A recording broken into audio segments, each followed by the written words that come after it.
And now it's a common call, isn't it, at times of need? Don't spend the money abroad, spend it here in the UK where it's needed. And you can certainly see what is needed here in the flooded Somerset levels. Well, last week, UKIP's leader, Nigel Farage, made just that point, really, about our international aid budget, saying, well, let's divert some of it to help with what's going on here and in other places in the UK. And that was a sentiment echoed this morning to me by one of their local MPs, Conservative MPs for Somerset. Well, I'm glad to say that Nigel Farage is on a visit to the levels here today. He joins me now, the UKIP leader. Very good to see you, Mr. Farage.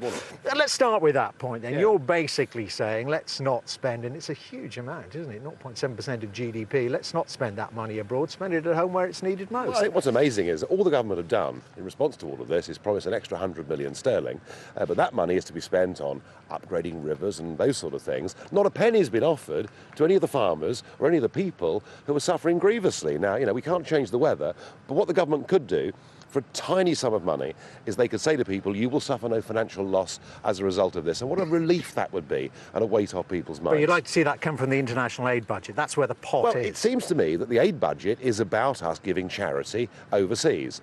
When you've got an emergency in this country, it's time to say that charity begins at home. I mean, what are we doing giving £300 million a year to India, who've got a space programme, aircraft carriers, and they've even got planes on them? So there's a very strong argument that says, spend the money here. But there are disasters and disasters, if you know what I mean. This is a disaster as we see it in the United Kingdom. It's nothing like typhoons, Typhoon Haiyan and things like that, is it? Where thousands of people die. That may well be true, but wouldn't it be a good gesture to see a British government saying, we're going to put our own struggling people first? Yes, this is the most extreme case, but don't forget, in Chertsey, there's horrible flooding there. There are parts of Kent still under very, very big flood alert, let alone the storm damage that's been done.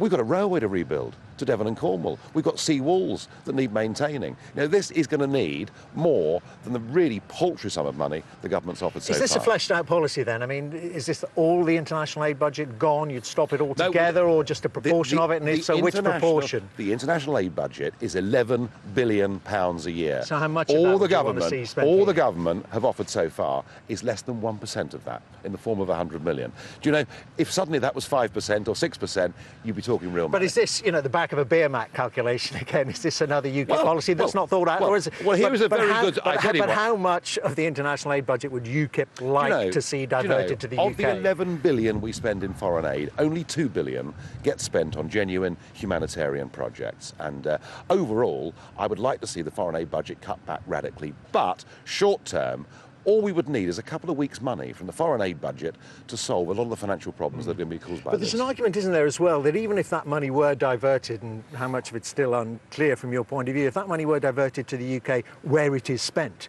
don't the entirety of the British people have to have a say while saying, well, if we're going to spend 10, 20, 100 million on flood defences around the country, we have to be asked, would you rather have hospitals? Would you rather have schools? Do you think it should be spent in the Somerset levels? Do you think it should be spent elsewhere? Of course. Government faces these difficulties every single day. What doesn't happen is we don't get the worst level of rain in a winter since 1760 and thousands of people suffering terrible damage to their homes. This is a one-off event, and for a relatively small sum of money, the government could also make itself very popular by doing it. Tell me what you've seen while you've been going around here, what your reception has been. What have you made of the reception that the likes of Lord Smith from the Environment Agency has been getting? We saw Owen Patterson, the Environment Secretary, getting a bit of a rough time. What's your reception been like? I think there is a feeling from people that politicians and bureaucrats turn up for a photo op and then disappear. And I've made it absolutely clear from first thing this morning, I'm here to meet people and I'm here to learn. And I've been looking at floodplain maps and building proposals, and I will leave here knowing a lot more about this situation. What really gets me is that last March and April, there were local politicians going on television, including UKIP ones, saying that unless we change the management of these rivers, there was going to be a problem this winter. And I feel that the Environment Agency have failed completely. They seem to want to follow European directives to the letter of the law, and really they should be putting the interests of farmers and householders before that of beetles and voles. But should they be putting town before country?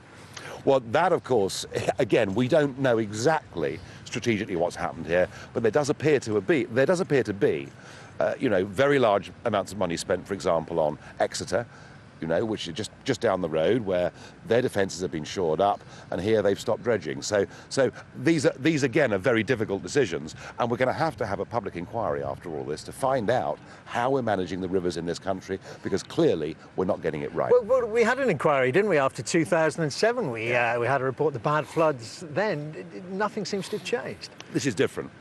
The public inquiry I'm calling for is to look overall at this country as to how we're managing sea defences, how we're managing our rivers, and to what extent we're doing it ourselves or following European laws. I don't know the answer to that, but somewhere in the mix, we've got to find this answer. I think there's much more of this kind of weather to come, these weather events. We're not just, of course, talking about the Somerset levels at the moment. We're talking about these storms that seem to be just consistently battering the south and southwest. Well, we've just been through 3 very cold winters when nobody thought it would ever happen again. This winter, we've barely had a frost and a perpetual series of low-pressure systems coming in off the Atlantic. There are all sorts of theories as to why we've got this weather. The Met Office this morning are telling us because it's climate change. Yes, that's how I was going to ask you. Do you go along with that? Oh, what? This is the same Met Office who talked about a barbecue summer a couple of years ago. And you know, that's a bit different. Even if this is being caused by climate change, given that the Indians and Chinese are building 4 new coal-fired power stations every single week, frankly, there isn't much we can do about it. What we've got to do is manage the situation that we've got. But you don't think it's caused by climate change in the first place? What, you just think it's an unusual variation in weather patterns? I think it's weather, yeah. It's been happening since the dawn of time. OK, we'll go along with that. Listen, I want to bring in now Ravi Singh, who's standing behind you now. You may know Ravi. He's from the Khalsa Aid, isn't it? Hi, good to see you, Ravi. Good to see Thank you very much for coming along. Thank now, you. tell us about the work your charity's been doing here. We've been seeing you and others working down there on the riverbank there, making that path an awful lot safer that people have got to use. Why have you come down here? Can we first say, I've been here since yesterday morning with our team, and I read the report about a young boy dying in Chertsey, and we must keep these tragedies in mind and pray for the family. And we are deeply saddened. We didn't expect any deaths, but you know, this happened is very, very sad.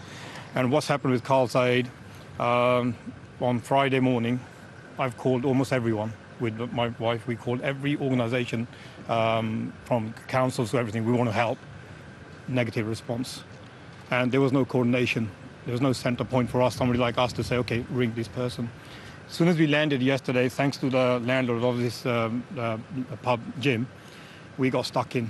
Straight away, we're helping families move furniture, clear basements, had lunch here about 2 o'clock, went all the way down the river here, walked about 2 miles down the road.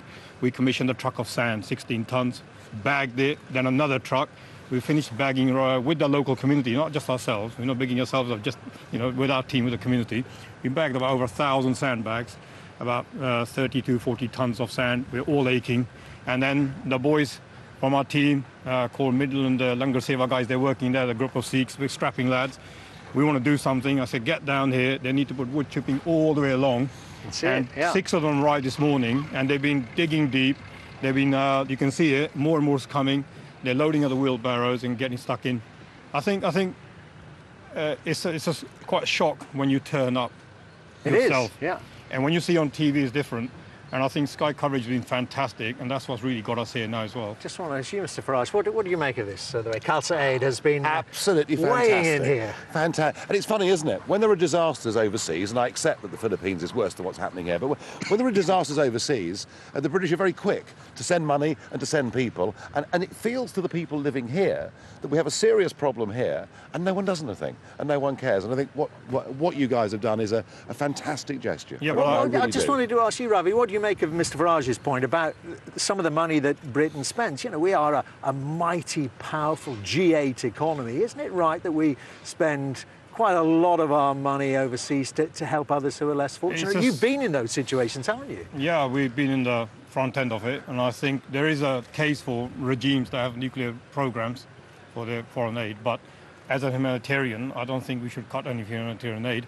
But why is Europe so silent? Where's the European Union banging on saying, here you are, we'll give you half a billion. Don't get this man started on that. No, but also, the other thing I find from the locals here, I'm not a politician, I'm a humanitarian. I'm not here to please you, yourself, whatever. We're here to dig deep.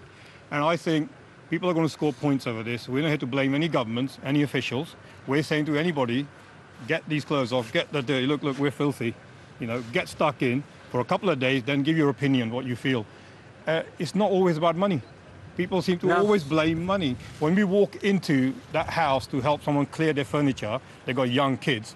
It's that hope somebody brings when they take a step over their door saying, we're here for you. But it's heartening, isn't it, Mr. Farage, to see people of all races, all religions who are British just digging in. Absolutely brilliant. No, I think this gesture will stick in people's minds for a very long time to come. And that European Union point, I mean, you know, they've got these funds, we know about the special funds they have. Yeah.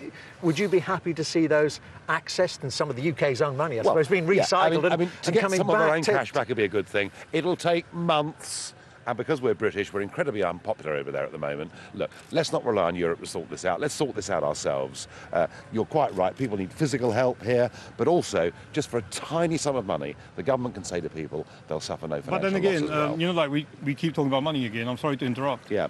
You know, like when we were coming here, we were told by some people, you don't need money, you don't need to come here. People are insured, like we made a point earlier. But they're not really, Insurance are they? company is not going to turn up to give you that moral support. No. The public are, the community is, and I've 15 years of doing this sort of work, I've never seen such a resilient community and getting so together. And also, one last point here, very quickly, I think it's very, very important that if people are feeling now dredging the river is one answer, and you know, they're not happy with politicians, then dredge the, you know, your local, dredge parliament, get the politicians out that you don't want, put the people you want in. Yeah. And that's my message to the local people. Are you a UKIP member? I don't know. because someone here wants to recruit you. I do, absolutely. It's easy. It's very easy to blame all the time. Let's just do something ourselves. If people want to come here, link up with somebody, don't turn up, and do something. Just show your moral support. That's all it is. I've got a last good question for you, Mr. Farage, and it's about Mark Harper, the immigration minister, who's resigned after, it seems, unwittingly employing somebody who didn't have the right to be here. Do you think he's done the right thing? And is it a mistake that could have happened to anyone? It could have happened to a UKIP member. They could have had a cleaner or a plumber or anything like that. Given that he was behind those poster trucks that were going around London last summer saying, if you're here illegally, we're after you and we're going to get rid of you, he had absolutely no choice but to go. I don't for a moment think he did it deliberately. Of course he didn't. But what it does show, he's not the first person in government to have found themselves employing somebody who's here as an illegal immigrant. And what it does, it highlights the scale of the problem. Yeah, well, you're saying to UKIP members, have you had a careful look at who's minding your children and who's cleaning your house? I don't need to have a careful look at all the UKIP members because you guys do that for us all the time. OK, well, listen, guys, nice to see you. Thank you very much indeed, Nigel Farage, Ravi Singh. Very good to have you here, and we'll let you, Ravi, get back and do all your good work there on that riverbank.